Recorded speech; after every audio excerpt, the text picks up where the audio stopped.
কী ঘটনা ঘটেছে বলতে আমরা 15 তারিখ মানে বুধবার দিনকে আমরা এখানে ব্যানার লাগিয়েছিলাম। সেই ব্যানার কাল রাত্রি 11টা অবধি আমাদের ছেলেরা এখানে কাজ করতে তখন অবধি ছিল। রাত 11টার পর তারা বাড়ি যায়। সকালে যখন তারা নিজের কর্মস্থলে যাচ্ছিল তখন দেখছি আমাদের ব্যানার এখানে পড়ে আছে। তারা আমাকে অভিযোগ জানায় যে এই ব্যাপার। আমি তখন এসে দেখি হ্যাঁ সত্যি ঘটনা তাই।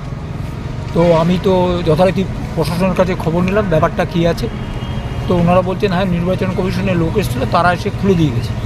আর যদি নির্বাচন কমিশনের লোক এসে খুলে দিয়ে যায় তাহলে এই যে যেখানে আমাদের ব্যানার সেখানেই দেওয়াল লিখন, কিন্তু সেই দেওয়াল লিখন কিন্তু মোছা হয়নি এবং রোডের উল্টো পাড়েই রাম বাম দুজনেরই রয়েছে, তাতে কোনো দোষ নেই।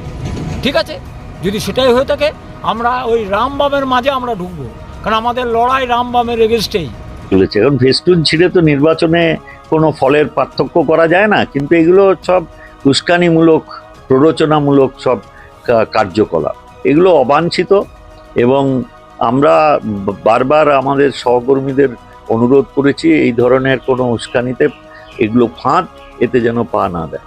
শান্তি শৃঙ্খলা বজায় থাকুক এবং মানুষ দেখছে যে কিভাবে আমাদের প্রচারকে ব্যাহত করার চেষ্টা হচ্ছে। এটা এই সংস্কৃতিতে বিজেপি বিশ্বাস করে না। বিজেপি দেওয়াল দখল, পোস্টার দখল, পোস্টার ছেঁড়া এসব রাজনীতিতে বিশ্বাস করে না।